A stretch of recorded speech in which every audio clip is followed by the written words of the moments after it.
Yeah, I'm happy you said that.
Good evening, everybody. I hope everybody's day is going well. We'll be getting started in a second. I just want to make sure everything is set up. Just have a tendency to get on here early. So I'm trying to make sure I check everything. How's everybody doing today? Go ahead and drop a comment. Let me know you can hear me okay. Yeah, I would like to just know that that everything is coming through okay. Forget about my camera quality, right? It is what it is. Just as long as you can see me, it's good to go. All right. All right. So I think we got 1 minute till, hey, oh, you can't hear me? I can't. Yeah. Okay. Oh, you can hear me now? Okay, perfect. Thank you, Netta. All right. Oh, I'm so excited to talk about tonight. I'm so excited to talk about what the Lord has in store. Y'all, if the block gets hot, I'll put my glasses on to read, but I'm really hoping I don't have to because, well, I might have to, but I've had my glasses on all day. So I really don't feel like putting them on, but that's the way I guess the world works now, and for me at least. And so tonight, oh my gosh, I'm gonna give it a few minutes before I start. I know it's 7:00, but what I've learned is that as I go through StreamYard, it takes a few minutes for it to connect to the different social media streams so that everybody can see it. So, you guys already know how I roll, which means I'm not looking for a crowd to come. I'm just looking for who's supposed to be here, and whoever's supposed to be here, we'll get this party started. And we'll go from there. All right. So, I'll give it about 2 more minutes, but, if you're on, thank you, Netta, for letting me know that you're on.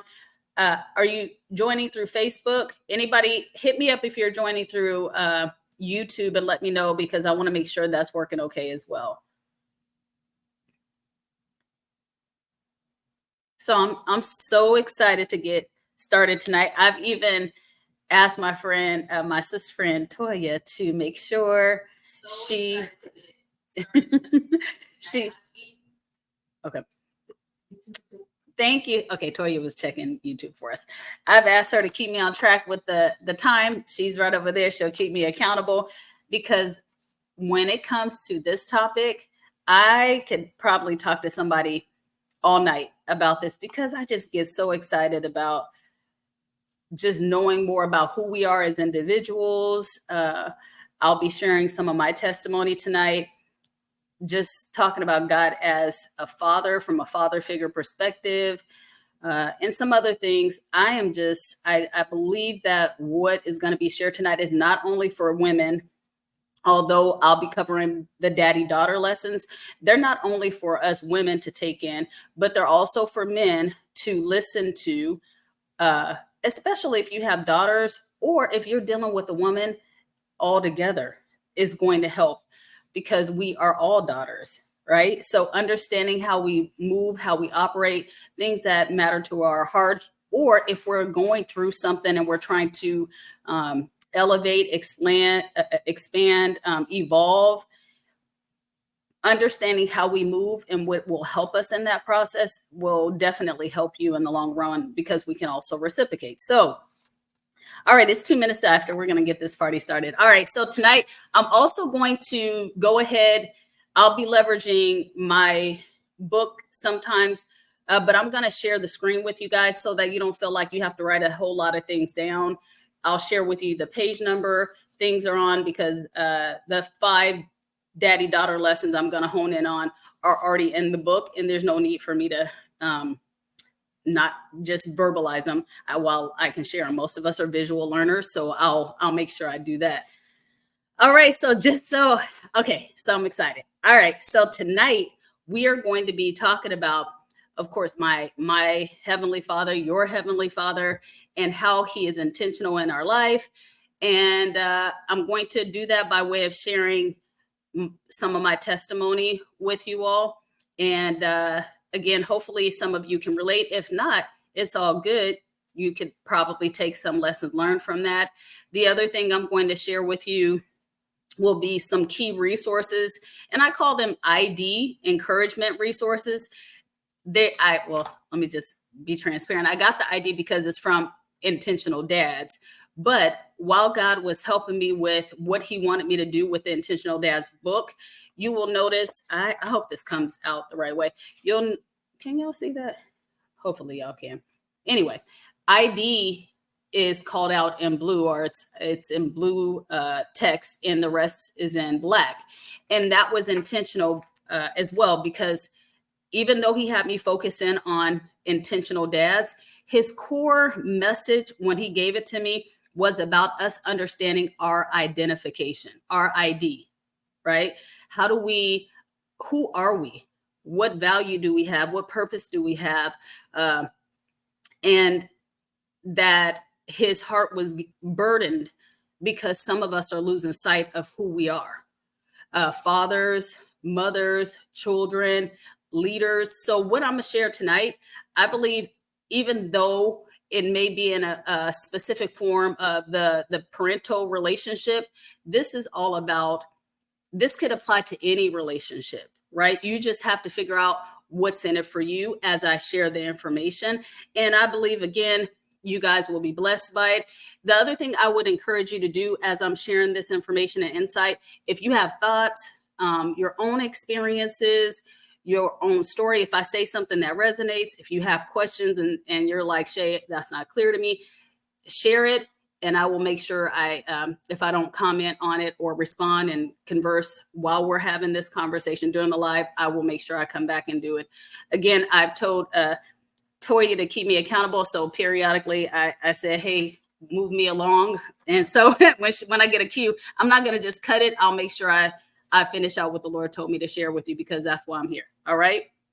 So we're going to kick this off with me sharing with you the flow of today, what we're going to talk about. So the flow, we're going to kick it off with a question. So I'm going to ask you to listen intently, because I need for you to respond to the question via comment. Okay.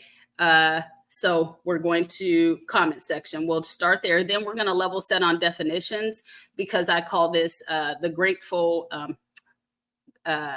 grateful ID beneficiary. So I want to make sure we level set on what I mean by grateful, what I mean by beneficiary, to make sure we have the same definition. will go into some of my testimony, which hopefully that will help from fatherlessness as far as the world is concerned, because of my situation. Because some of you may know me, but some that may listen to this may not know the background of my story.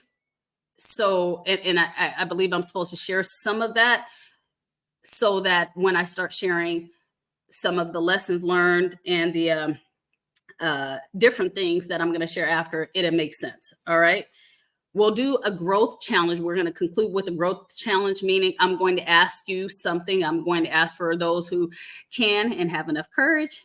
I believe all y'all have courage. Just engage those that can, because some people may be driving. I don't want you driving and texting or trying to respond. But when I share the growth challenge, respond accordingly. Part of the growth challenge is more of something you're going to have to do offline, and then I'm going to give you some other resources that I think that are going to be extremely helpful for you. So, all right, so that's what we're going to do. I'm excited. We're going to start with the question. All right. So I hope you guys are ready. I'll do my best to read this real slow, because I want you to hear every word, because I need for you to respond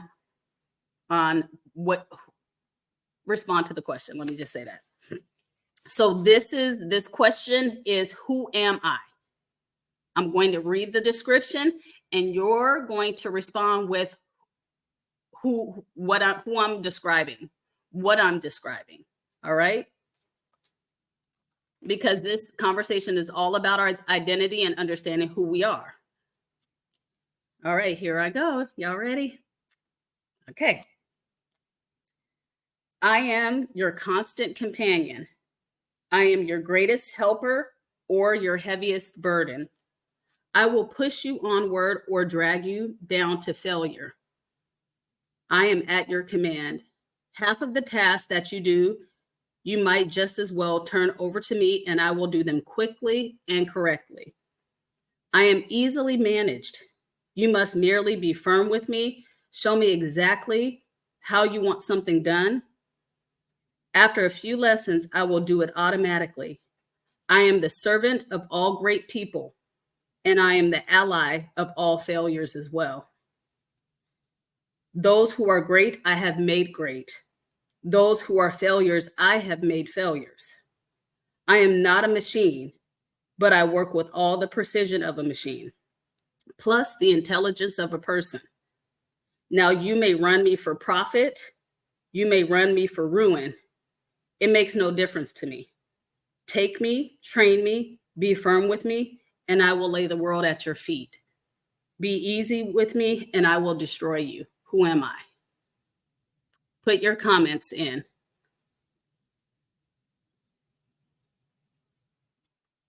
I know there's a little delay, so I won't get going until I see some come through.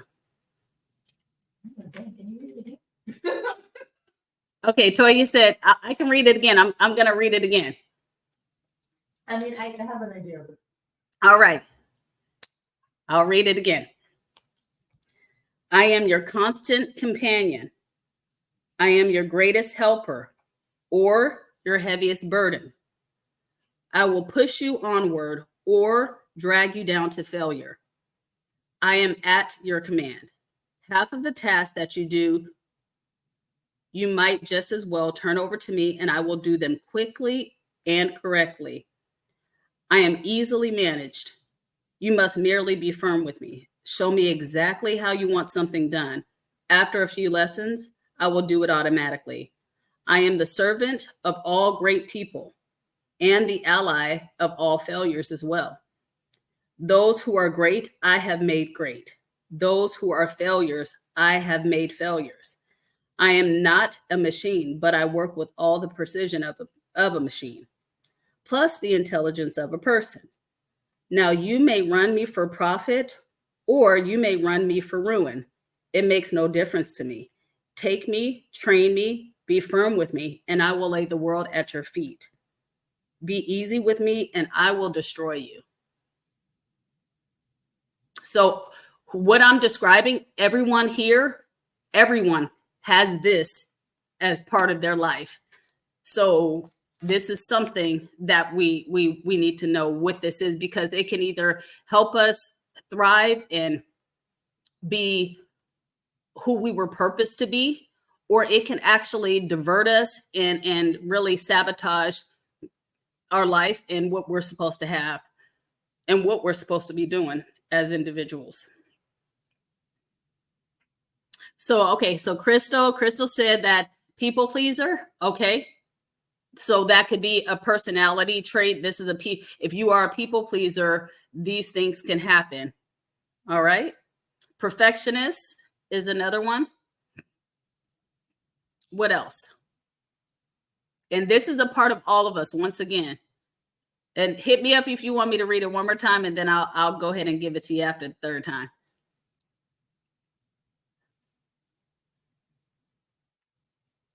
Because I only see two. All right. Okay. All right, Netta. Okay. Ego. Netta said, okay, I'm a child of God. I had to establish my values, which I just did yesterday. Oh, I love this. And I encourage. Okay. I'm an encourager and I'm empathy. Yes, I am truth. Okay. So all those are good. I love that you established values yesterday, because I've been hearing different panels over the past week at my firm.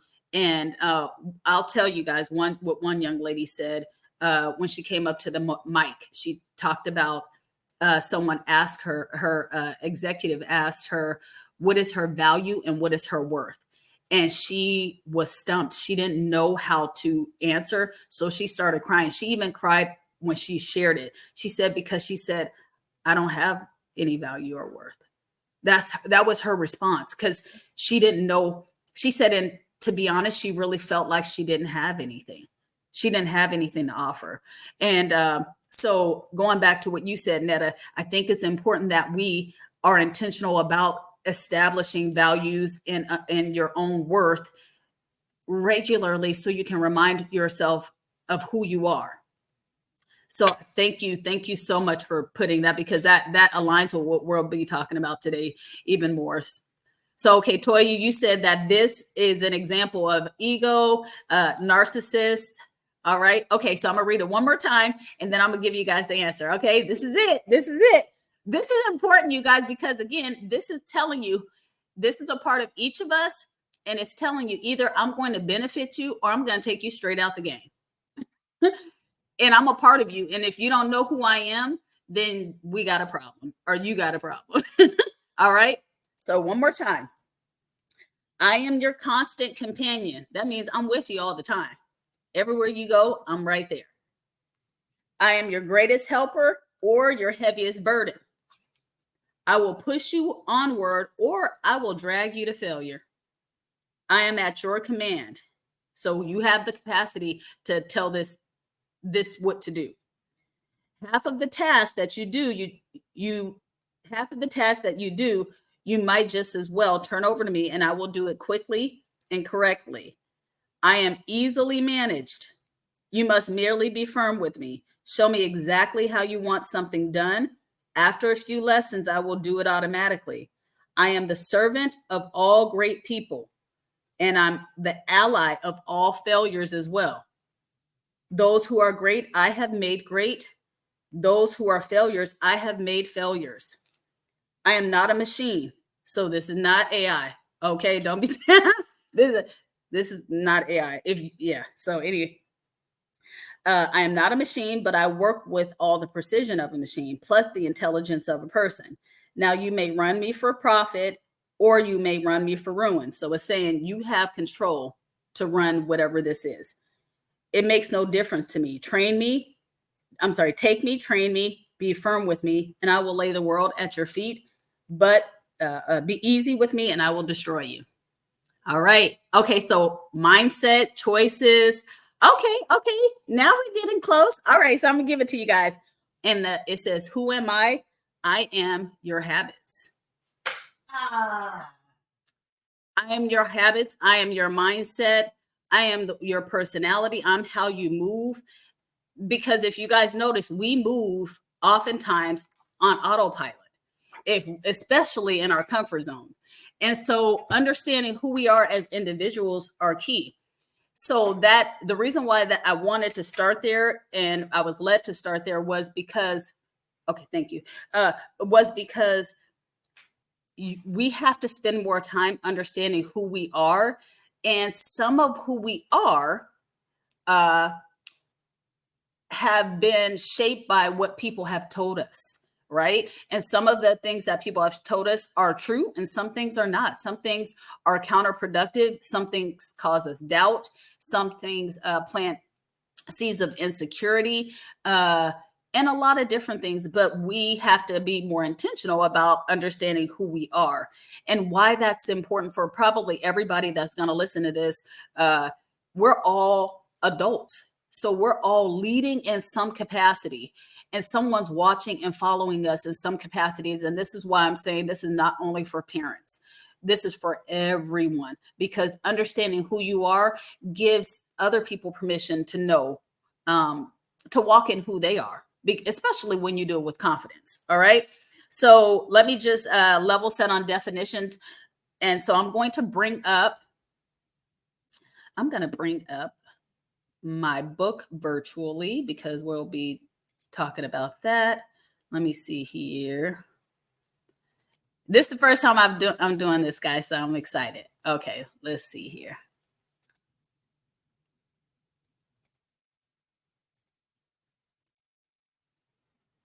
Oh, book. Can you guys see that? Can you guys see? Yes. All right, perfect. All right, so this is chapter 4 of my book, Intentional Dads. And so this chapter is all about insight from a grateful ID beneficiary. And that ID beneficiary, that intentional dad beneficiary, is me. And so I want to level set really quick on definitions. So when I say grateful, I'm meaning appreciative of benefits received and expressing expressing of gratitude, meaning I didn't do anything for these benefits. I've received them though. So beneficiary is a person or thing that receives help or an advantage for something from something. So when I say I'm a grateful beneficiary, I have received help from many different sources, but all of them were founded on God. They all came from him. So I want to share a little bit of my testimony with you guys. And then I'm going to come back to this because this is where I said the 5 daddy daughter lessons are. But in the book, I actually share some more details about my relationship and how it got started, but I'm going to give you guys the Cliff Note version and do what I can to share with you some things that I think you can relate to and take away. But I will just share this with you guys. There are a lot of things in here that are also helpful. Those of you that are maybe wondering how to respond to someone that may not see God as their father, I've included something in here that may help you with understanding it for yourself and sharing it with others as well. But we are going to skip on past my bonus dads too. Give me 1 second. And just a shout out real quick, starting next week, I will go over each story for my bonus dads next week. So everyone can stay tuned for that as well. That's going to be super fun and exciting because I believe you'll get to learn from that as well. All right. So these are the favorite daddy daughter lessons. I'm bringing these up right now because you guys I just want you to be affirmed that you don't have to take a lot of notes. You can take a picture of this. You can get your own book, right? And so you can get your own book, but you guys already know this is not about the money for me. This is about the message. So, but if you're like me, I write in my books. And so I don't know, it's just helpful to have. And so I have what I'm showing you is what's in the book. If you're an audio book person, you can go on Amazon and you can find that there as well. But I'm going to, I'll make sure that we come back here because these are the lessons we'll be talking about here momentarily. But let me just share with you guys briefly a little bit about my testimony. Okay, so my testimony is in summary, because I'm just going to tell a snippet, is for those of you that don't know, I do not know who my biological father is.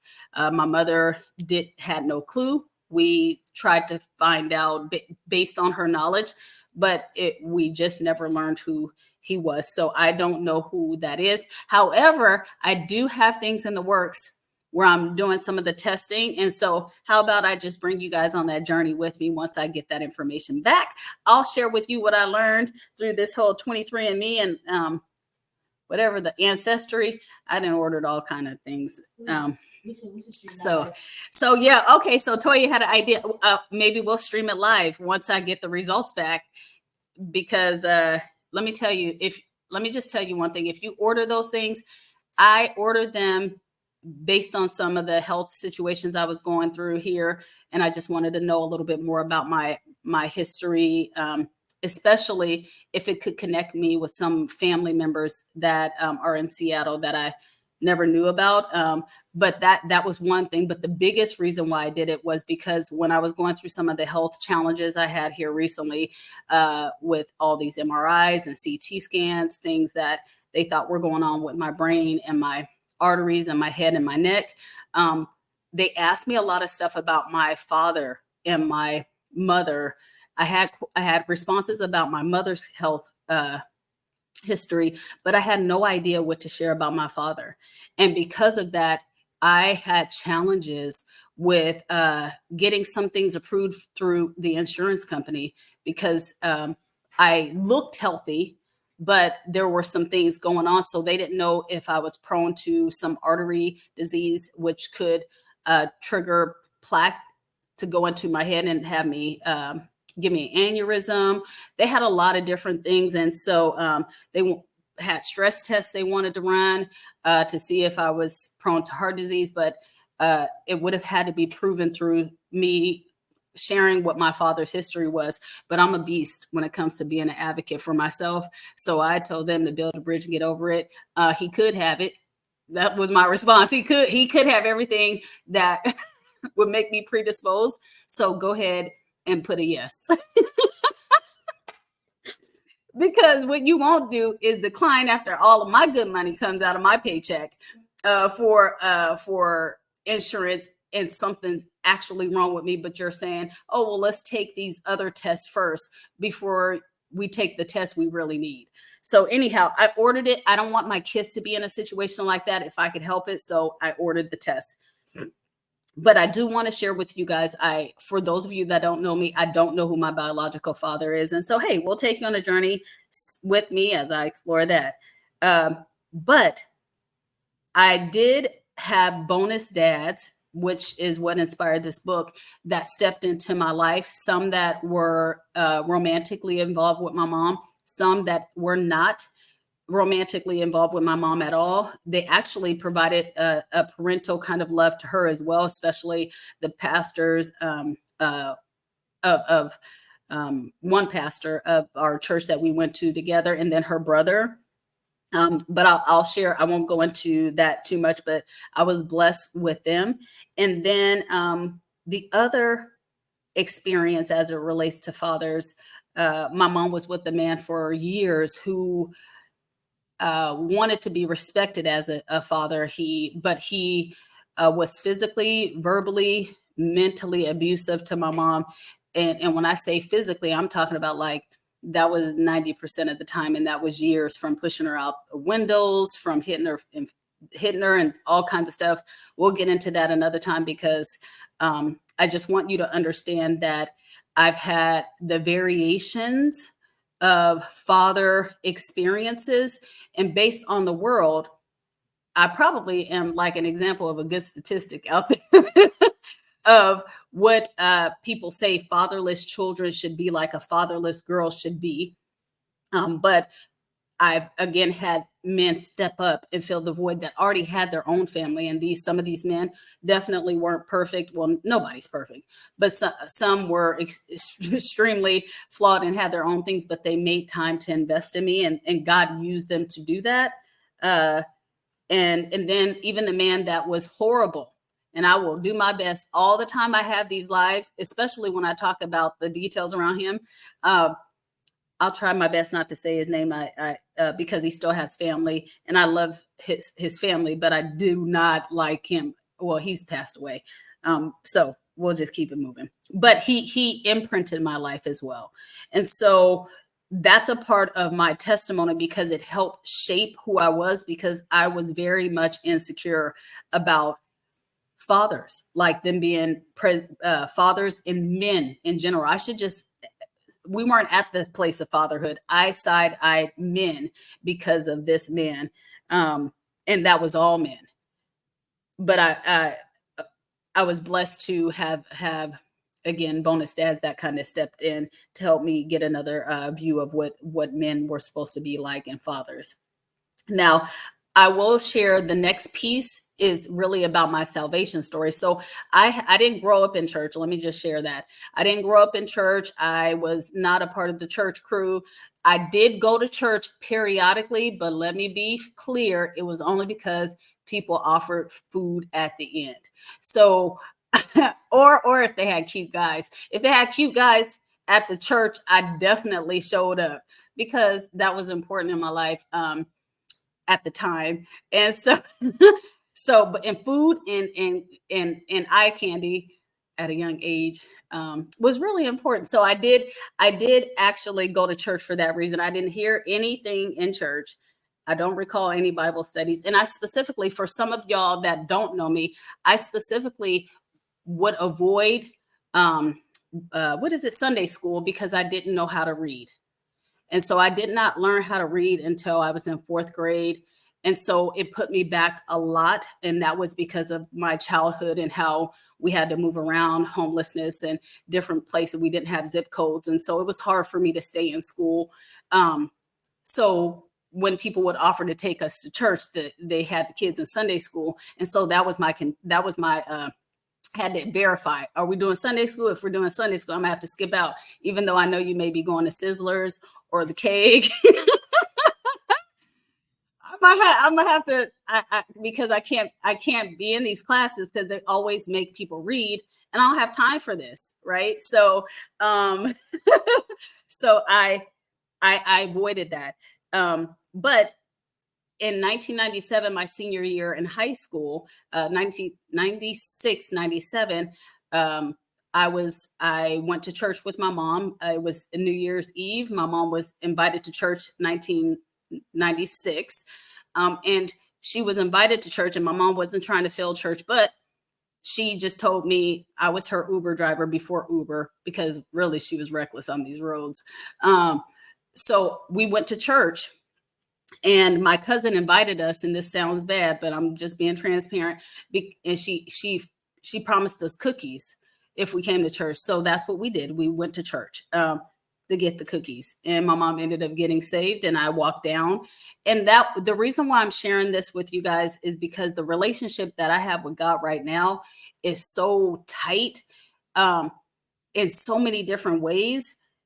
Just to think that I just so happened, it seemed like I just so happened to get saved because of cookies. It's kind of funny to me, but I got saved in 96, through the process. Let me just say through the process. But I wasn't connected like that. I love the church vibe. I love the feeling. I love the people. But I did not see God as a father figure. I was learning about him. And so that was what it was. So I still had my perception about men, okay, which was not healthy. And my perception about parenting from my mother's side, because I parented her, we had role reversal. I just had a different experience. So I wanted to share that with you guys, because I was saved again in 96.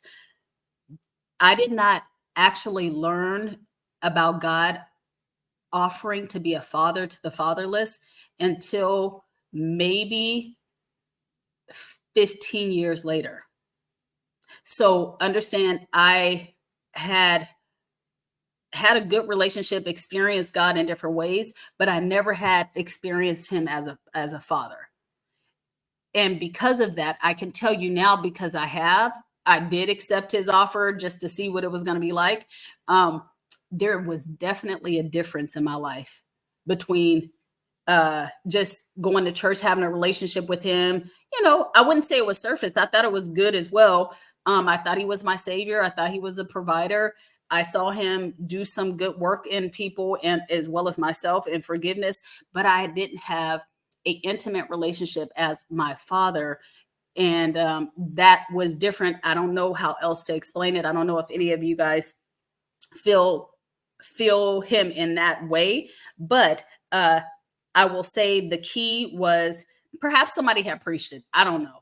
I just know one day I was reading my Bible, and I my favorite verse was that I stumbled up on, because he says it over and over again, was 2 Corinthians 6:18. Can you put that in the comments? 2 Corinthians 6:18. And he specifically tells you, I am your father.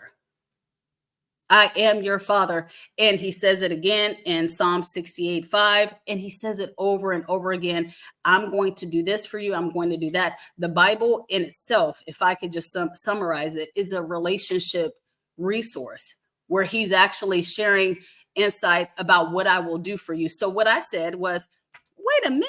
I never knew he said he would be a father to the fatherless. And it hit me. Well, I can't say I identify with a parent that I don't see a lot, except for I don't see my mom a lot.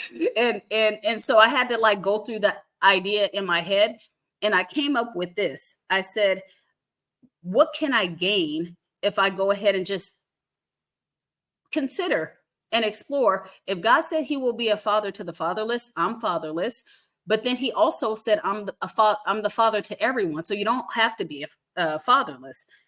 So what I was challenged with was, will you consider accepting my offer to be your father? And so that is what I'm supposed to share with you. Will you consider giving him a chance and experiencing him and partnering with him in more of a parental space? And so I decided to give it a chance, because here's the reality of my situation. The only thing I was exchanging was known conflict and known chaos and dysfunction for unknown promises. So that was the bottom line. Well, I know my life. I know the chaos. I know the dysfunction. I know flawed people. I know all these different things. But I don't know these promises that he's making to his children. And because I don't know these promises, maybe I read them, but I don't know them personally. So maybe if I give it a chance, let me see, Lord. And just like that, I said, well, let's try this out and see. And so I just started referring to him as my father, and authentically saying, I believe this is my father. You're my father. Lord, I'm gonna need for you to come through. I'm gonna need for us to talk about this, because I know I'm about to go off. And so I started really having those conversations. There's a conference that I go to in Seattle, and I went this year. It was is the Love Conference at Tabernacle Missionary Baptist Church. And one thing that they end the conference with is writing Dear Daddy letters. And they're challenging us and asking us to write God a letter in as if he was your father. Whether you want to talk about things that made you angry, whether you want to talk about things you aspire, just try it. And so I don't know, was it a cartoon where they used to say, try it, you might like it? I don't know. It was something, because I used to say it to the kids all the time. And so that was in my head, because ultimately, in the core of who we are children, right? We are kids. And so the same thing may apply. Just try, give it a try to see if I accepted God's offer to be my father, and I started walking as if that is something I believe. Then let me see, I expect my experiences to change.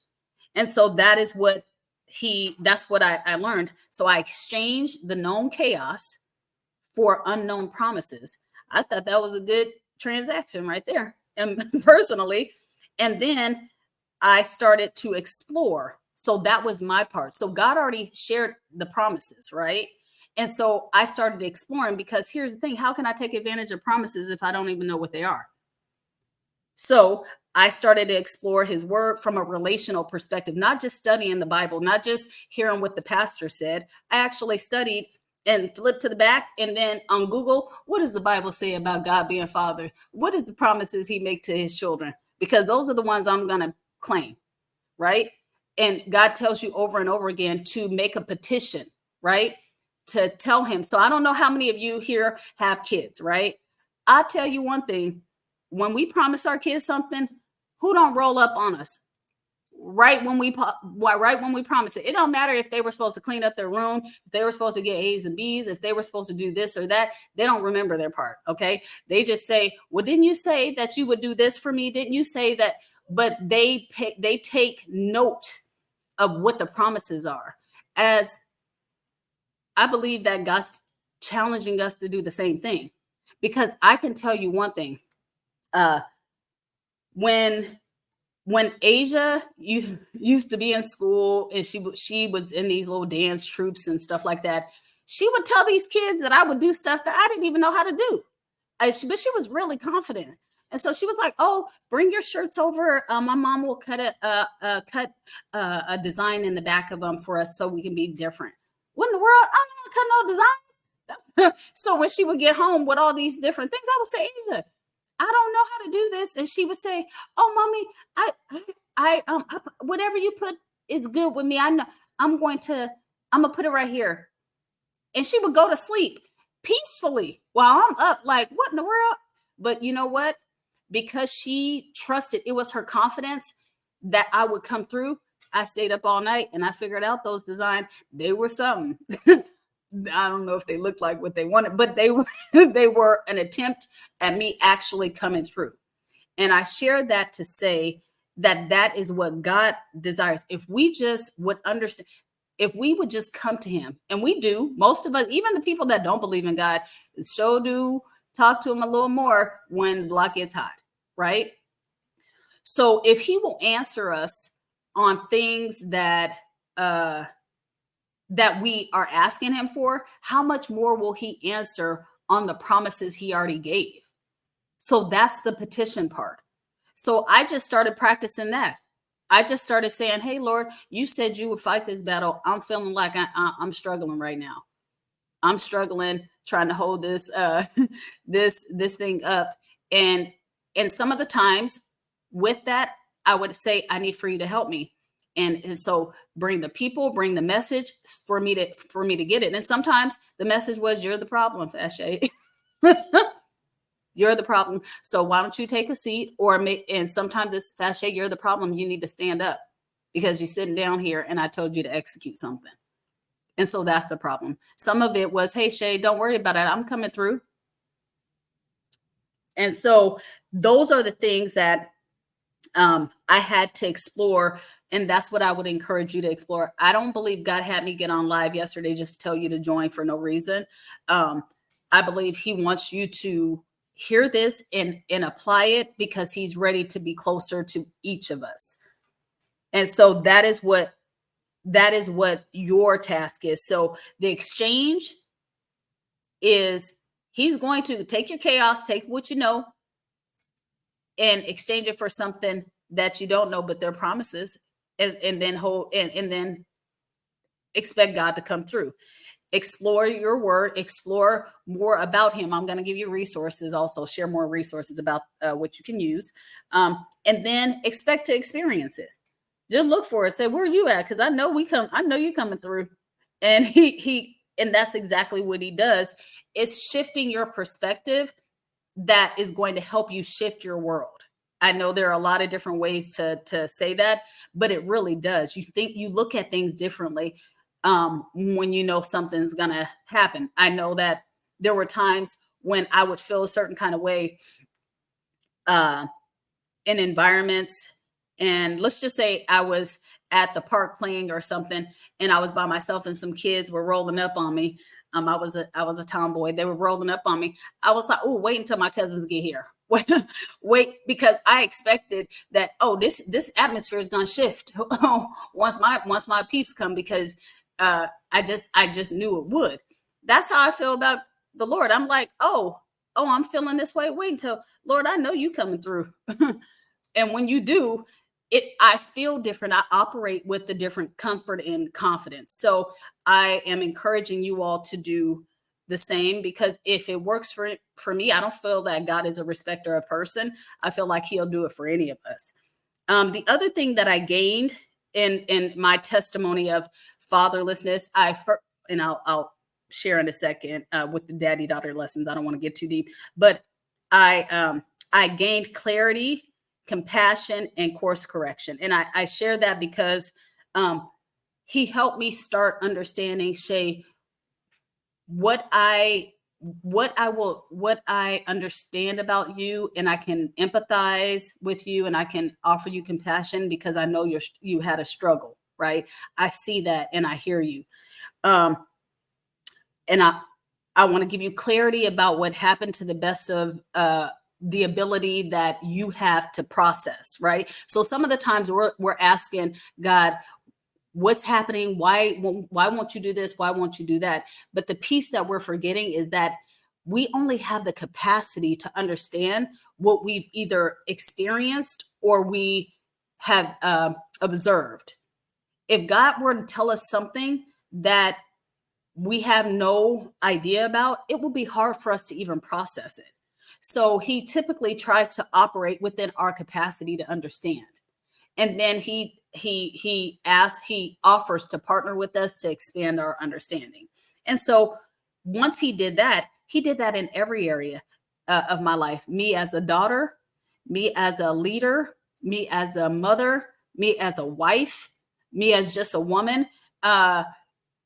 Habits that I learned just from growing up, he challenged me to course correct, and I had to see myself differently. And he said, okay, so here's what I said you are in the word, and you don't feel like you're there, but that's what you should be marching towards. Practice makes progress. Start practicing, Shay. Get there. And so I started realizing that this was about a partnership. He's like, my part is done. My work was finished even before you arrived. So all you got to do is walk in and do your part. And so I had to learn that. And so I believe that that's what he's challenging all of us to do. And again, this I'm speaking as hopefully I'm clear in what it is that I'm sharing. But I'm going to read you something that he hit me with when I was going through this book writing process.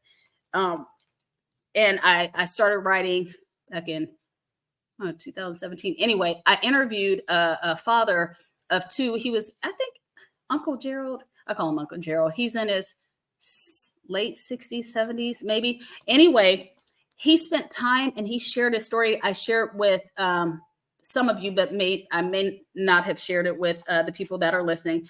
I spent 2.5 years interviewing fathers about their experience and even how women help or hinder them in their process, and how they parent their daughters, how they parent their sons, how they were parented by either a single mom or a single dad, or a combination of the two. And I learned so much. And so he, in sharing his experience, he said, Shay, can I share with you a poem I wrote? And it seemed very random. And when he said it, I knew this is not random at all. And it was, it's in the chapter that I'm speaking to both fathers and mothers, and it's titled Opportunities and Decisions, because that's what life boils down to. We either have opportunities and we decide to take them or not, right? As far as us improving. And so on page 159, he is where I put his poem. And this is, I'm going to read it because it was course correcting. And I think it's a good segue into the daddy daughter lessons, because this is about a woman. And he says, the touch of a woman is more than her caress. It is in her speech, nothing more, nothing less. Respect and loving should be her main goal, and encouraging men to honor his role. Her tongue, like a knife, can maim and kill, but the tongue of a woman can also soothe and heal. Her tongue, like a fist, can make a man cry, The tongue of a woman can also lift a man high. The touch of a woman, so sweet and so warm, her shelter of love can be his peace in the storm. The touch of a woman is more than her caress. It is in her speech, nothing more, nothing less. And that was from Mr. Gerald Green. This impacted me because, again, it was another opportunity. Even though I've been journeying with God, it quickened me to say, Shay, how am I using my words? How am I using, how he said so many different things. Like, this is not about me doing something with my body, or, caressing a man or whatever. My power is in my words. And I know, because I grew up with a lot of sharp tongued women, I could cut you and slice you all the way up with my words. And I can make someone feel like they probably don't want to be here anymore. And when I do it with so much confidence. I commit to the task. But also, the other side is that I have the power to do something to create life with my words. And not only my words for myself, but my words for other people, how I speak into my husband, how I speak into my son and my daughter and my friends. All of those different things are important. And God was helping me understand, Shay, I want you to learn that, because I'm your father and I made you in my image. So if I spoke the world into existence and I said, you're my image bearer, you also hold the same power. And so with power comes responsibility. What are you doing with your words? And so I believe that is for you guys too. Shoot, I ain't gonna be the only one course corrected. So come on with me. All right. So hopefully you guys are vibing. So let me just pause and look at some of these comments here before I get into my 5 daddy daughter lessons, and I'll put them up on the screen. All right. So are you guys pacing with me? Is what I'm sharing clear? I know I should put on these glasses, but don't even say nothing, because I ain't gonna do it. All of these areas have to show up. I don't think we were. Yes. So Netta said all of these different areas that we're dealing with, when they show up, we sometimes don't recognize it, but that's the responsibility we have in pausing, right? To assess. Like, we have 24 hours in a day. We work, we do all kinds of stuff. We be on this social media, this Beyonce internet. That's what I laugh every time somebody say that, but we're doing all kind of things. But all these things we're investing in, what is the fruit of it, right? If the fruit is that it's going to take us down, it's going to make us defensive, it's going to make us feel like we got to perpetrate, it's going to cause unnecessary pressure, then why we need that in our lives, right? Sometimes I'll be walking up, I'll have to deal with something, or I'll encounter something. I say, I don't need this in my life right now. And we have to be able to pause and be okay to do that, so that we can take time to invest in ourselves. But ultimately, it's all about understanding who we are, right? We are everywhere we go. Some of these other people are not, right? Although people feel like the internet is everywhere we go, you can log off and not read not a near comment or anything that people put out there and be just fine. But you, with your own self, you cannot be fine. So like Netta said, stopping, seeing what areas things are showing up in different areas of your life, and assessing it. I like what she said, like I said earlier, taking stock of what value you have, what are the impacts, what mission, what are you doing, where do you need to course correct, what are you doing well as well, right? You guys know I'm an advocate of the stop, start, and continue exercise. You can use that anytime. What do I need to stop doing that's counterproductive to my growth and me understanding my identity? What do I need to start doing that will help me better understand who I am and my purpose, and how if I'm made in God's image, how does that show up in my life? If he says I have authority to create my days, why do I feel like everybody else is creating my days? What do I need to fix that? And then continue. Look, I ain't doing everything wrong, and neither are you. So you got to encourage yourself. Okay. So So let me go back to the comments again right before I go into the daddy-daughter lessons. You guys hold me accountable because I don't want to have you here 4 hours. All right. So why are you yelling at me? Don't leave. Let's see. Hey, okay. So let's see. What's up, Jerry Boston? Absolutely wonderful story. Thanks. Thank you.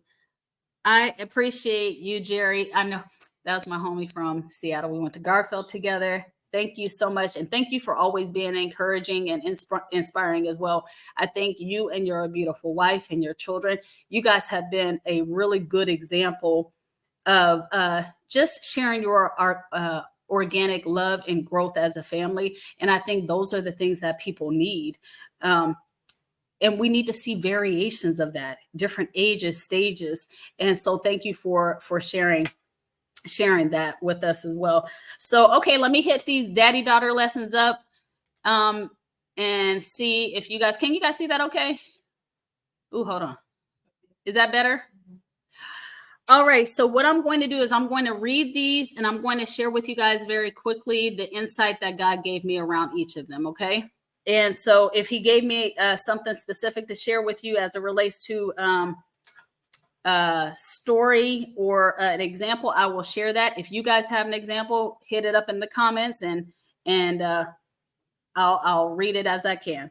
All right, so my first daddy-daughter lesson, meaning when I give you guys these are either lessons that God has showed me directly in the word through different messages, and then or through my bonus dads directly. All right. And so when I share lessons learned, that means they have been proven. I've experienced them, I've practiced them, and I'm still practicing. Okay. I have not arrived at any point in time to be a master over any of these areas. You guys know my philosophy is practice makes perfect. Practice makes progress.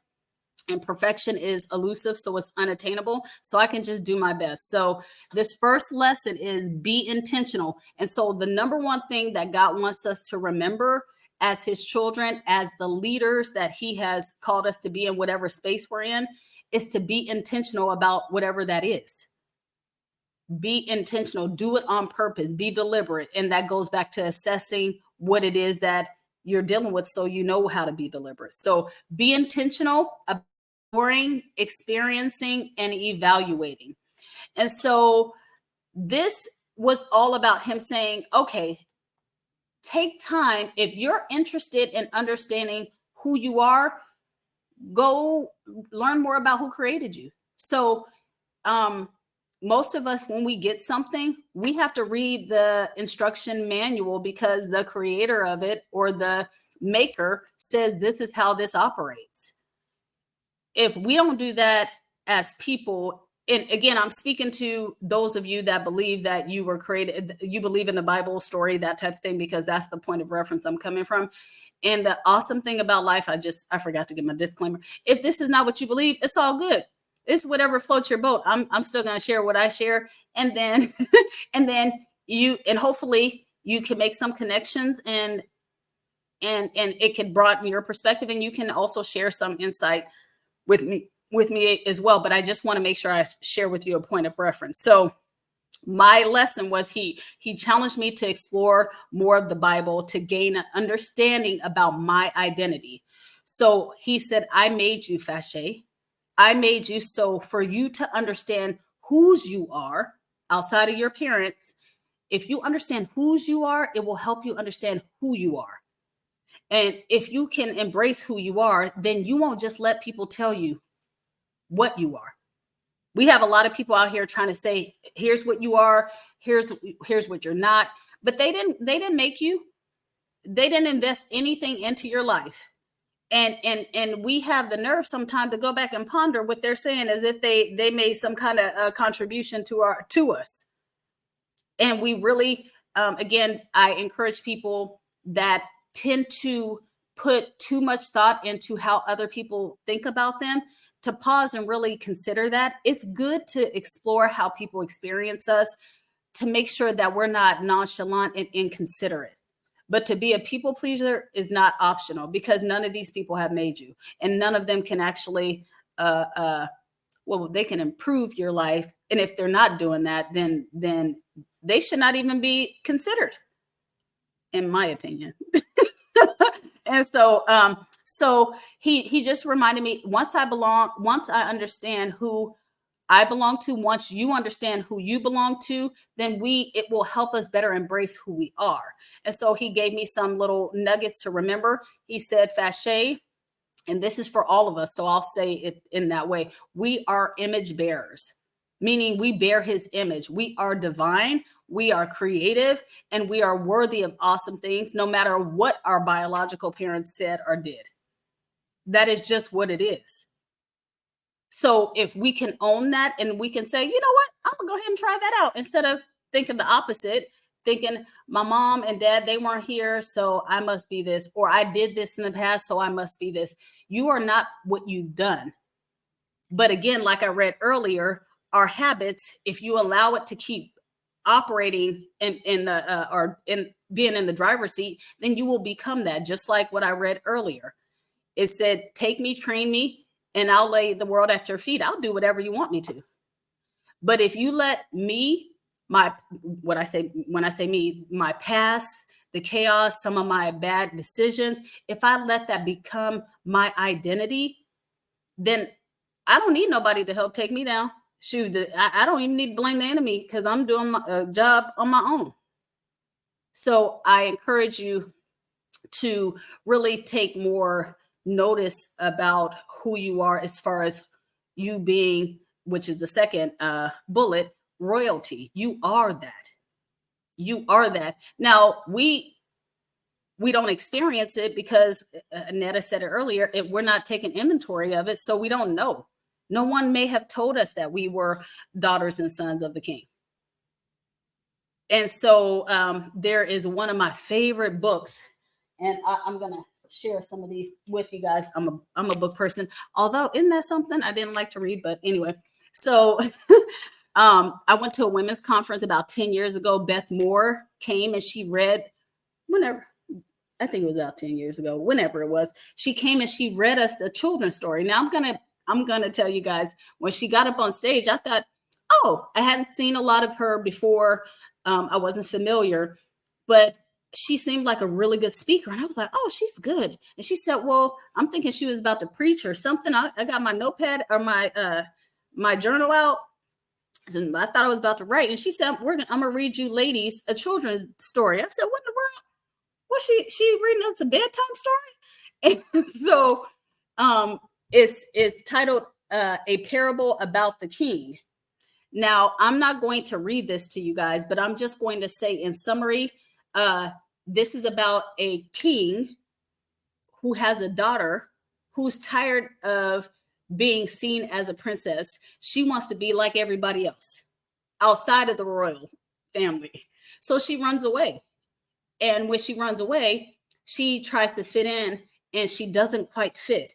And then it gives some insight about the king coming to address the community, and people hated the king.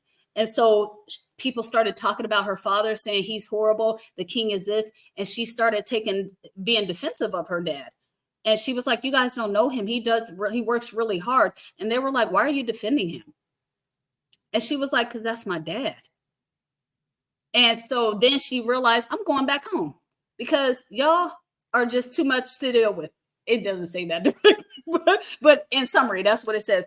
And so she tries to sneak back into the house through different ways, so she won't be found out that she was out there creeping, doing her things. Beth Moore didn't say that either, but she tries to sneak back in the house, and every place is locked, so she had to go through the front door. And when she went and knocked on the front door of the castle, the king opened the door. And she broke down and she said, oh, I just wanted to know if I could come in because I have said I didn't want to be a princess anymore. And he said to her, his response was, you are mine. You are mine and you will never be happy. And this is the piece that I'm going to read to you. He said, you are my child, and you are, he says, you are mine twice. But he said, you will never be happy until you accept both the privilege and the responsibility of belonging to me. And so that was powerful. And I'm just going to share that with you guys. Understand that it's a privilege to be a son and daughter, but it comes with responsibilities. And once we can balance that out, that's where you find the joy. That's where you find, all right, so I can't do that, right? It says, the word tells me that I must die to myself every day. And I have conversations with the Lord all the time. I say what that means sometimes, because today, what part I'm dying to? Because I got something to say, right? And so that's what I talk to God just like that, as if I was talking to a parent. And sometimes he probably ignores me like a parent too sometimes. But but I have that. I feel like we have that relationship. But I will say to you guys that just remember that that's who you are. And once you guys know that, we can teach our kids that. We can share when our kids are acting like, well, I'm this, I'm that. You can say, oh no, let me tell you who you are. Because the world's going to tell them who they are. The world's got, they tell us on social media, I like this, I don't like this. If you do something, they have something to say. Oftentimes, because we share too much, please understand that everything is not for public consumption, and you don't owe it to everybody to share everything. Right. And so for those people that make you feel like that, I don't care if you're a celebrity or not, or if you're a leader or not, there are some things that you can hold in discretion, because some things are not for public consumption, because if they can't add value to it or fruitfulness, then what's the purpose of them knowing? Right. So that's just a perspective. I will share the last thing here was he was really helping me to understand that everybody is flawed but awesome. So that is where flawsome comes from. So if you ever get stuck, just know that you're flawsome, right? So is everybody else. We're flawed, but we're awesome. And the word says when he made us, we were good, right? Of course, the word also says that we were born in sin. But the thing is, we're image bearers, so we're made in his image. So we have a little bit going on. We just need to pick what we want to operate in, because whatever you feed grows. And for a huge part of my life, I fed what I thought I wanted, and it was counterproductive to me. And it created an image in me that I thought wouldn't be worthy of a relationship. I thought nobody would, when I share all of the things I've been through, who's going to really want to marry me, or those types of things. I had a lot of things in my head. And even though God had told me, again, at this time, I didn't know some of the things I'm sharing with you guys now, but I believe I heard the word, I saw what he said, but I was not embracing anything. And so I'll share with you guys one example. I moved here to Texas in '99. And again, I'm already saved. God moved me here. That was tough. I moved away from all my family. I only had my aunt and uncle here, and a cousin. And my aunt and uncle were already in their 60s. And my cousin, she was grown, working for Lockheed, and had little kids. So I had to start from scratch, learning everything in my environment. And anyway, I started dating in these streets because, had to check out some. I went to church and I went to different clubs, and I started dating. Anyway, one guy I met, he just so happened to be in the church, and we went on a couple of dates. He was handsome, and you know how sometimes if you're in church or the club or wherever, there's that handsome one, people's checking for him and everything. And this dude, he I guess he thought he was impressing me. He said, "Hey, I've been." He was a little bit older than me, and he was like, "I was, I'm checking you out. My parents will be coming to town, and I told them about you." So he used different words about who I was, kind of speaking about my identity. And he said, and I told him, "You might be wife potential, wife material." He says, so he was like, "Yeah, so you may get to meet my parents." Who are you talking to, sir? What in the world? He said, you may get to meet my parents because you may have wife potential. Who in the world? What in the world is he talking? Who is he talking to? I didn't understand what he was saying. I was like, "Sir, well, first of all, I laughed, and he didn't think anything was funny. And I busted out laughing because I was thinking, this is Comedy Central. This fool did not just tell me I possibly have wife material in this. So here it is. I already knew who I was. I was like, no, sir. He was like, so I'll pick you up and you can meet. No, sir. How about you go ahead and just keep that gas and keep driving? Because I don't need to meet your parents because we just friends. He was like, yeah, but it could be more because again, you could be wifey. Pause. First of all, I am wife. I am equipped to be a wife, but not to you, sir.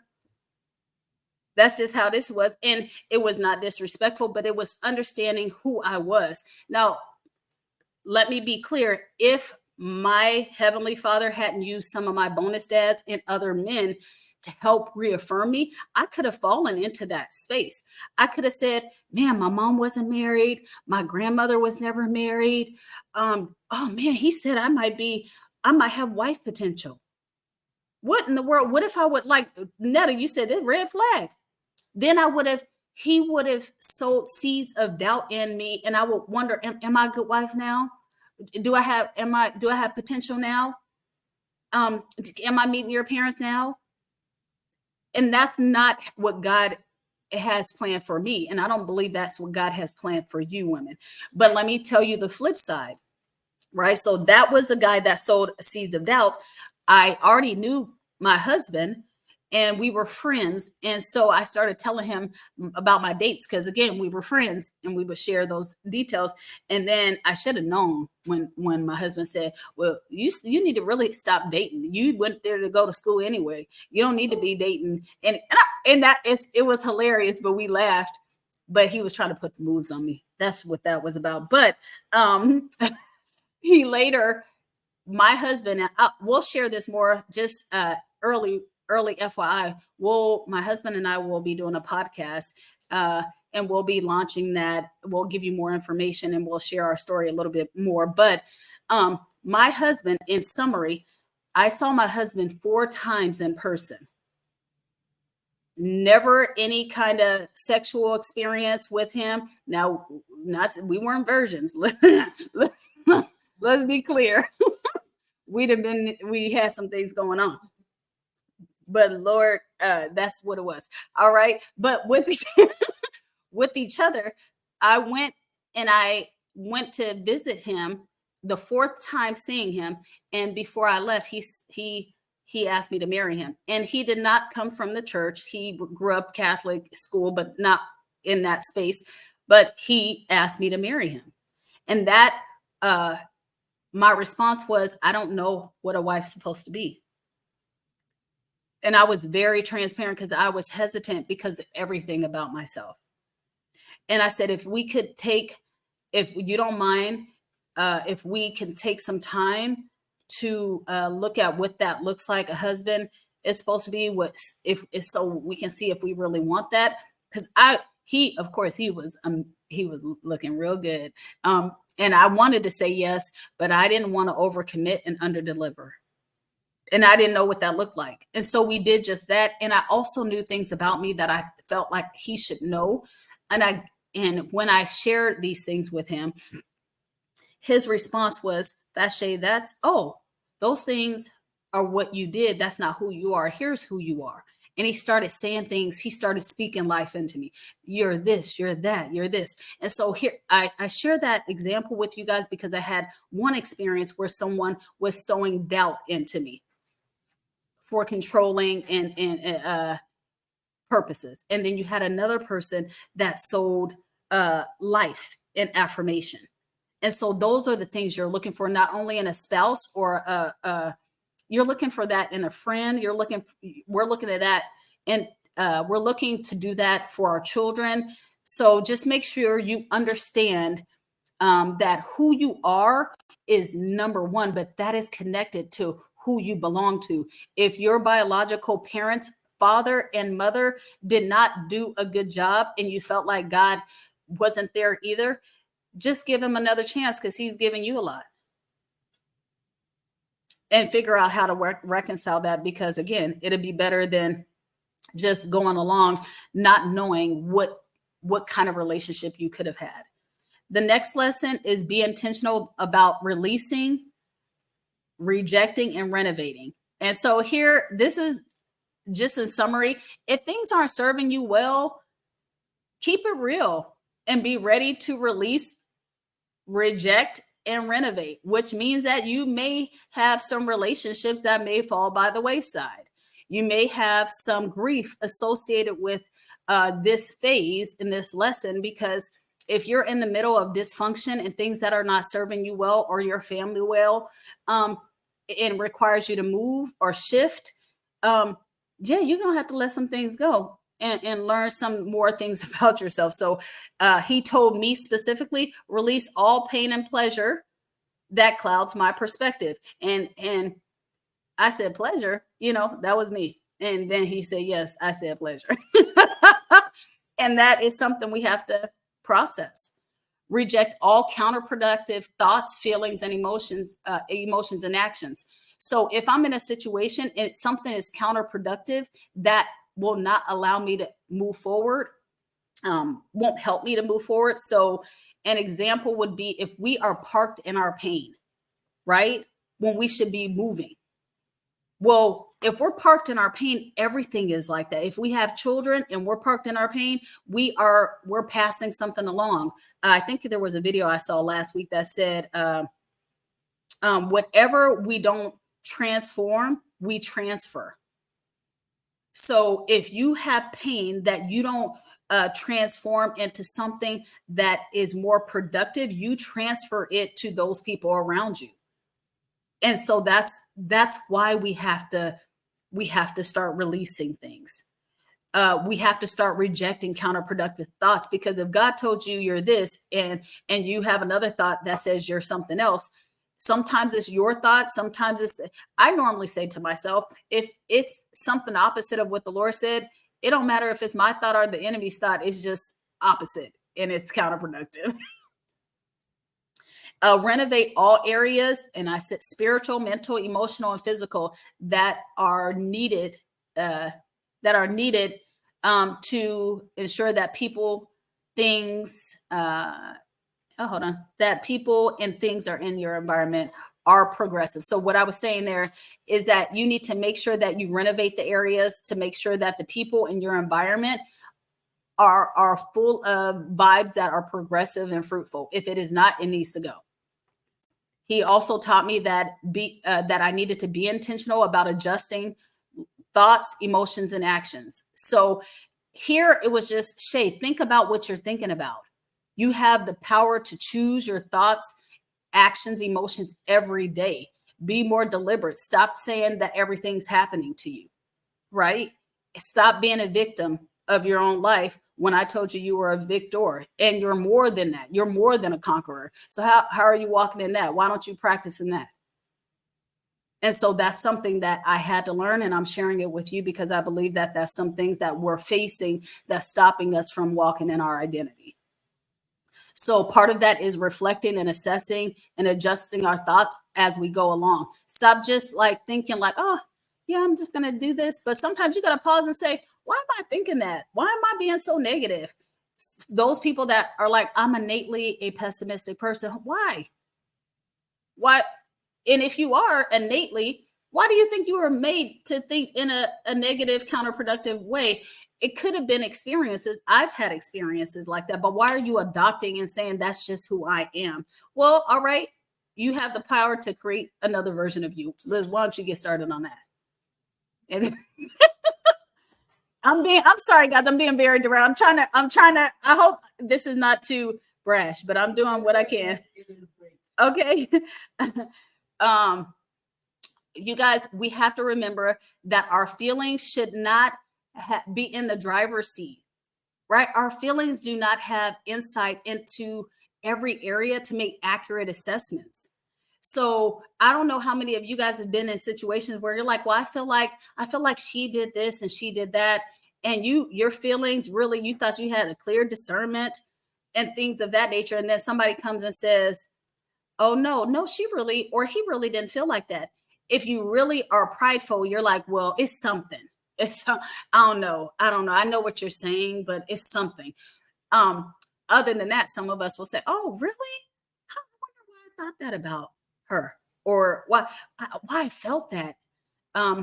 But really, we should be checking our feelings to make sure that they stay in the proper place because they are not always right. Well, most of the time they're wrong, but they need to be verified. So, and they need some assistance. So they can't be in the driver's seat. It's not going to serve us well. Let's see. Just the last thing he reminded me of is we are dynamic beings, and we have the capacity to share the best parts of ourselves. So that's just remembering that I don't care what you've been through, I don't care where you are today, you have the capacity to be the best version of yourself. You just got to tap into that and exercise it. Something that my husband and I tell the kids, and we share with each other, and I believe this is true about God too. It's a gym analogy, which is we all need spotters, right? So we have the capacity to lift weights, but sometimes we can only lift about 10 without, well, I'm gonna give you about 50 pounds.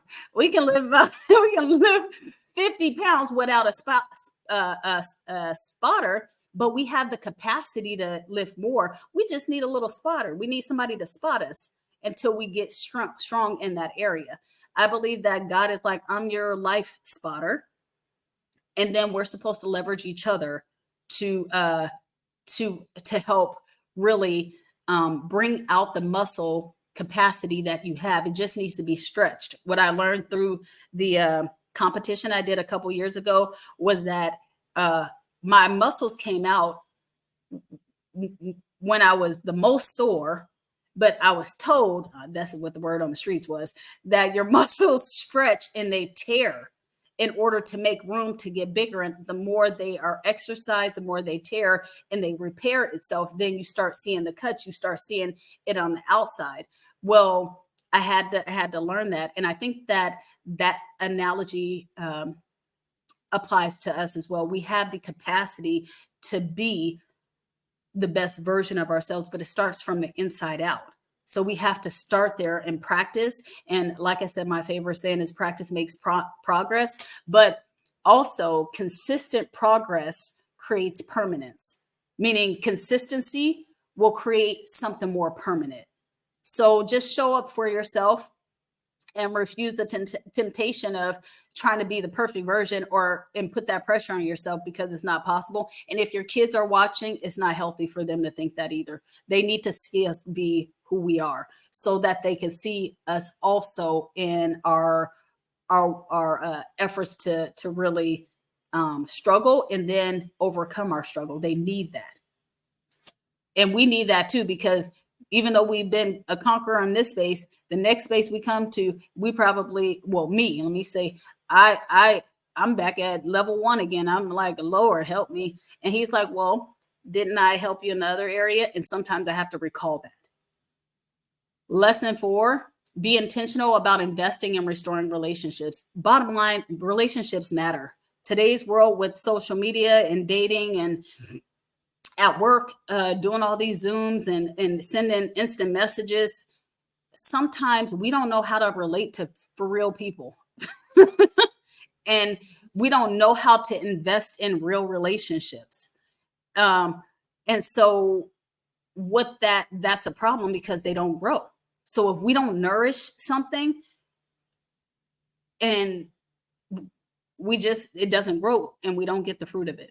So he just helped me to realize that relationships matter, Shay. You should care about how people experience you, not to be a people pleaser, but to be clear that you are to be considerate, that you don't do life by yourself. You are not allowed to just tear people down and be like, oh, well, her bad. She needs to. That's the early part of that, Shay. When I first joined my firm, I was completely out of order and would try to sometimes use the word. I would say, well, there's a time for tearing down and time for building up. And they called me a hammer. They were like, well, Shay, you're like a hammer. You can build things up or you can tear them down. And I was like, that's right. That's what the word says. But they weren't trying to give me any biblical insight. They were trying to say, and you're mostly tearing people down, like hammering them. And I was struggling because I was like, well, I don't understand why you think that. They were like, well, you're not really approachable. And I was like, wow. So now you're putting their issues on me because they don't have the courage to approach me. And so I had a lot going on. God had to check me, is my point. We're going to keep on going, but y'all know I've had some challenges, but I'm sharing this with you guys because this is where he's taught me.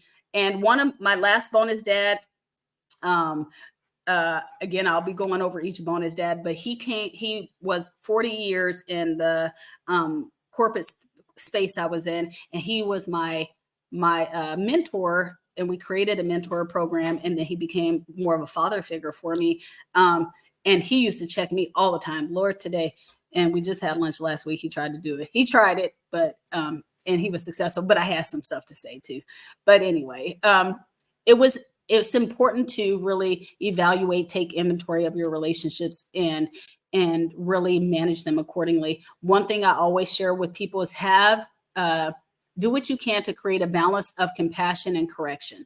God is a God of great character, perfect character. He extends compassion to us, and he also extends correction. If you are a leader or a parent or a co-parent partner who only gives compassion and won't course correct, you really need to evaluate your love for the person. And I'm saying that just straight up because somebody's going to correct them, and they are going to be ill prepared mentally and emotionally because they did not do it with you who really cares for them. If you're a person that is solely a course corrector, nobody's connecting with you. They don't even want to hear you. So they probably didn't even receive your correction. But you also create a space of fear where they don't see you as a safe space, right? So there is a balance that has to happen, and you need to assess that balance. And we need to assess it with all of our relationships. And the assessment is not one-dimensional, meaning that you can't just say, oh, yep, I think I do good, because you're not the recipient of you. It's the people outside of you. All right. And we can't see ourselves from an outside perspective. So invest in partnerships in the right way, hold people accountable, and let them hold you accountable. Oftentimes, if you give people permission, they won't be as hesitant to give you feedback, especially if you're a direct personality who has a tendency to push back. People that have more of an introverted personality, when your kids, your parents, your spouse, whoever, if they want to share something with you and you create a hard experience each time, don't nobody have time for that. They don't want to do that with you. And so you don't grow. They don't grow either, because sometimes they don't get the opportunity to share it. But they can practice on somebody that's a little more easy to do it with, and they can just leave you alone and you'll still be in your mess. All right. So work on extending grace, fachet to yourself, and forgiveness to yourself and others. This is for you guys as well, I believe. Just grace is important. Forgiveness is important. If you know how to practice it with yourself, you'll give it to other people more easily. It should not be a struggle, because if you just flip it, you don't want it to be a struggle when you want somebody to give you grace or forgive you. You want them to do it. And when they give you a hard time, you think they're being unreasonable most of the time. So focus on removing unhealthy expectations. Bottom line, people are not your expectations. If you have something that you desire to see from a person, first talk to them about it. Don't place the expectation on them. I've done this plenty of times, and I'm like, well, I expected them to do this for me. I do it for them. But that's you, right? But if you desire something from someone, communicate. And if it's within their capacity, then allow them to. If it's not, at least with the conversation, you'll understand and learn, and you can level set your expectations. Always work on your communication skills vertically and horizontally, because you don't do life by yourself. And I don't know who would want to. And then restore relationships by seeking out ways to connect, collaborate, and create, instead of spending time on competing, comparing, and complaining. And so these C's are important. I don't know about you guys, but I know that when fachet, there's no such thing as healthy competition for me in certain spaces. Okay. Because either we're collaborating or I'm taking you down. That is what it is. And so I do better with collaboration and connecting because it makes me be creative. If I'm competing, then I'm typically assessing what you're doing, and that stifles my creativity because I'm looking at you and either you're way up there doing a great job and I'm like, man, I don't measure up, or I'm doing the opposite. I'm up here and they're down there, and that's prideful. So it doesn't work well for most of us. So I highly encourage us to just find ways to connect and collaborate. When you are uh, assessing someone's skills or whatever, or something that you admire, you don't have to compete. I mean, you don't have to compare it with yourself because you are here to do you, they're here to do them, and you can always learn from it. But if you, again, if you do it the wrong way, relationships, parenting, etc., you have a tendency to corrupt the process. All right. And lastly, be intentional about deciding, declaring, discovering, and developing. So decide that we are not to live like fatherless children. I don't care about what our father situation is. I don't care about our mother situation. We don't have to live like that because it's counterproductive. People had asked me in the past, well, Fashe, why did you, how can you elect to have God as a father if you can't see him? And I said, well, I experience him. And here's the thing. What's the alternative? You want me to live like a fatherless child and take all these different declarations that they say about fatherless kids and women? You want me to do that? And process myself in a way that I feel like I don't know my identity. I don't know these different things. I said, no, thank you. So what I do sometimes, because I don't know who my biological father is, when I read the word, I'm like, I like you. Oh my gosh, right?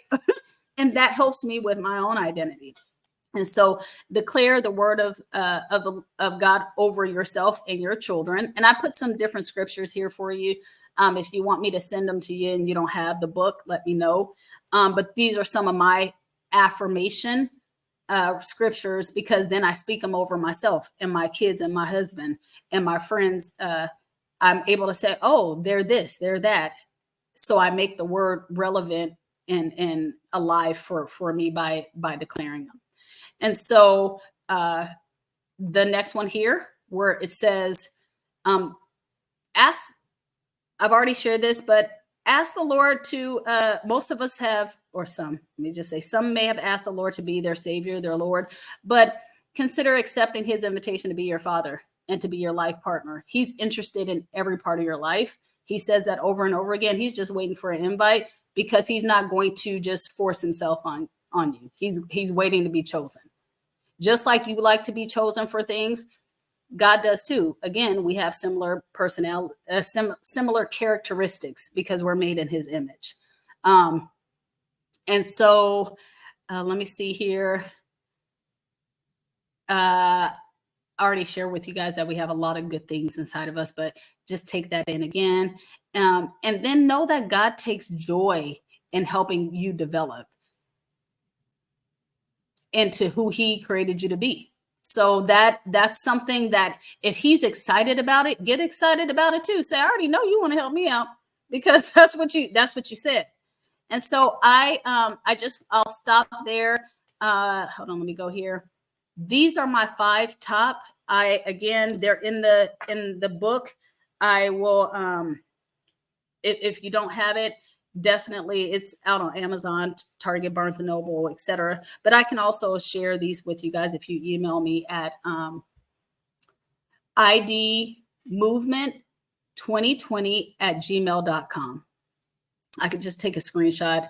And if I think about it, maybe I can just screenshot it on my phone and I can post it on Facebook and Instagram. All right. So to wrap up, because I don't want to keep you guys any longer, is my growth challenge. And so the growth challenge is, I just want to ask you guys to put at least one thing that I've shared in this time together, one thing that you either learned that's new, or just something you always known, but you needed to be reminded of. Can you guys do that for me? anything that you've learned, if you learned something. And so I'll let you guys do that for a second.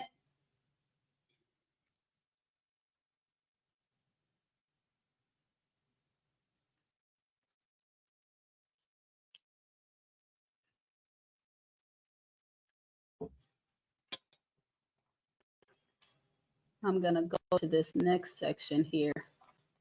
Let me share with you guys.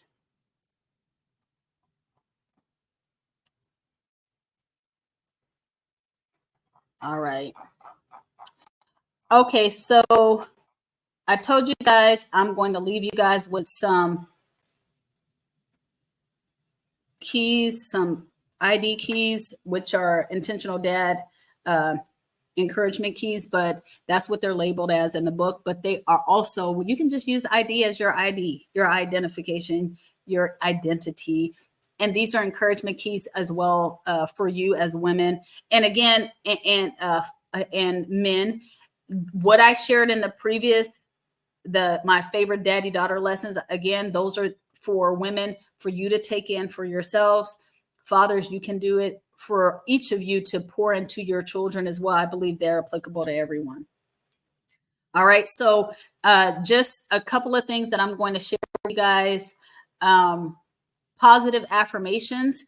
That's an encouragement, ID encouragement key. So for your ID, your identity, you need to positively affirm yourself. Who do you want to be? One of my favorite quotes is, change your thoughts, change your world. Start to change that. Change it for the people around you. Change it for your kids, your family, your legacy. You guys, you have the power to do that, but it starts somewhere.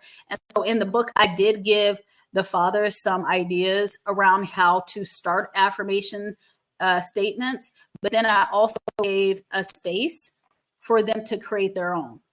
Right. And this is what I would encourage you guys to do as mothers as well, because I believe this applies to you. If you are a person, so those are people that write. I'm a music person. I love music. There are sometimes that music ministers to me in a way that words cannot just spoken or on paper. And so in the book, it has a playlist of songs that actually help to remind us about our identity, who we are, who God expects us to be, just a lot of different things that He desires for us to know. And sometimes hearing it in song really helps. Maybe we'll do an exercise and see what some of us took out of these songs. So, and here's the thing, just like back in the day when you had a cassette tape and you couldn't fast forward, or else you're gonna mess up the tape. Take time to listen to the whole album or whole playlist. Whole playlist. Just go out to whatever streaming service and then pull it up, listen to it, listen intently to the words, and see how it resonates with you. Okay. And then lastly, I have some books that I normally recommend for people. And I have a ton for men in here. But I think that, again, women, one thing I'll share with us is that women and men, the more we invest time to learn about who we do life with, the opposite of us, that's helpful to us because it's about relationship management. So one book that I will recommend for everyone is both fathers and mothers, is What is the Father Like? So this is a book. You can get it on Amazon. I think it's about like $8. It's a devotional. And if you are trying to learn about who God is, the cool thing about this book is each chapter is titled after his characteristics. So if you can see there, it says, I am the word, I am truth, I am mercy. So it's a devotional saying, this is who I am. The cool thing is that it's spoken in like first person. So it's like he's speaking to you, where it says, when I tell you I'm peace, I'm here for you, Toya. I told you that I would relieve you in my words several times. And this is what I promised to you. So take time to listen to me. I'm here with you, girl. So it's really direct like that. So it's a wonderful resource for if you're I don't know if they have audio, but again, I'm a person that likes to, I write all over my books because I'd be like, oh, you talking to me? Here's what I got to say back. That's what I do. Okay. Fathers, a book for you that I really would encourage you to actually check out is, where'd I put my book? Oh, there it is. Is one, and I'll put this in the chat or post it for you guys. It's called The Father You've Always Wanted: How God Heals Your Father Wounds, and it's by Ed Tandy. And so that is a good book. I read that one, and I actually let somebody borrow it. And anyway, I don't have it anymore. Women, another book for you, and I just have the devotional, a quick version. Healing the Can you see that? Healing the Soul of a Woman devotional. This is an amazing book. And this is about just some skills and inspirational thoughts around healing your emotional wounds. All right. I'm focusing on those for you guys because at the end of the day, whatever you don't heal, you transfer, right? Or it stunts your growth or your quality of life. And so we don't need that in our lives because God said he wants us to live life in abundance, not when we get to heaven, but right now. So that's what I have for you as it relates to some encouragement keys. I'll leave you guys with key takeaways. So hit these out. These are your key takeaways. It's only 3. So I'm not trying to bog y'all down. Number 1, you are royal. Embrace your royal identity. Remember whose you are, because you can embody and you can start embracing the characteristics from our Heavenly Father and start walking those things out. And I don't care about what you feel like, just do it until it aligns with your feelings, okay? And if it doesn't, just build a bridge and get over yourself and then just walk in it anyway, because it's going to produce a better life for you. 2, remember, we have a privilege to partner with the Lord. Divine partnership is a privilege. And the fact that we even consider it, some people don't consider God at all, right? And they think they look like they're living their best life, but some of these same people struggle with a lot of stuff. So just remember that divine partnership is a privilege. So you have opportunities that are extended. We have decisions that we have to make. If we don't make decisions, we probably won't have the experience. We won't get to experience the opportunities. It's really that simple. 3, remember how what we pursue and really take inventory of the progress, right? And so we should be pursuing the best versions of ourselves, because real talk, they haven't created. I mean, there's not another you. There will not be another you created. So people should get to experience the best version of you, right? I'm sure we need it, or you wouldn't have been made. And that's just my thought. Okay. All right. And then lastly, there's another book. If you have children that, again, are struggling with who their dad is, this is another wonderful book. After Beth read the children's book, I said, well, let me give me some more children's book and start there. And I sure did. I read this to myself. And it is a really, really good book because it goes through some things that children go through. And so this is about a young lady, little girl, Missy, that's adopted. Her mother died and she was adopted. And so the lady that adopted her, I think she got a divorce is what it said. And so she's just she's in a single parent household, and a child at school asked her about who her dad was. And she said she didn't have one. And the kid responded, everybody has a dad. The dad does this. He cooks you pancakes. He does this. And so she walked away from school feeling inadequate. And she said, well, why don't I have a dad? And she asked her mom, and it's a whole conversation. And her mom responds to her, you have a dad in heaven. He's I think she calls him a God, dad God. And so it's a really, really good book. Daddy God is what she calls him. And so I encourage you to take time, because we really all have kids inside of us, right? We have kids inside of us that need to be reminded that even though our life here, or our biological parents, the experience we had with them was not ideal, and they may not have had an ideal experience either.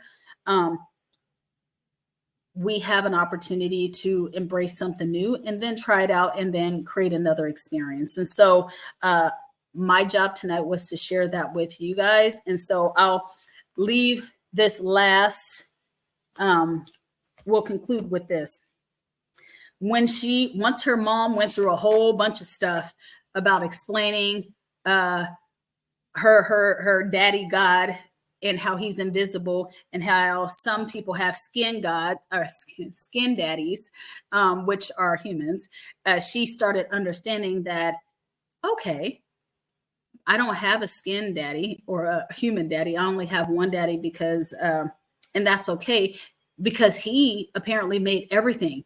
And so she got really excited, and her mom started pouring into her and giving her a narrative, so much so that she was able to go to school and then and remind everybody else that you also have a daddy in heaven. So what it concludes with is, she went to school the next day, and she said, I told my whole class about Daddy God, the awesomest daddy ever. Because when you figure out something this good, you just can't keep it to yourself. And so I will conclude with that. I have known God to be really good as a father, and I just couldn't keep that to myself, and I was supposed to share it with you. So hopefully this was helpful to you. Y'all have a blessed night, and I'll see you next week, where I will start going over my my bonus. I'll give you a little preview here. We're going to start with Mr. Tommy Rain. And so in the book, I actually put the pictures, because I'm a visual person and I think other people are too. And we'll talk about their characteristics and how their characteristics imprinted me and how I'm a makeup of them. And then I share a specific impact story about their character and action in my life. All right. So hopefully you have an opportunity to tune in next Tuesday, and then we'll go from there. All right. All right. Hopefully this was helpful. Y'all have a blessed night. Thank you for the investment of time, and give me your thoughts. And if you have ideas or would like to join and share your story as a daughter, a son, a father, a mother, hey, hit me up. All right. Y'all have a good night.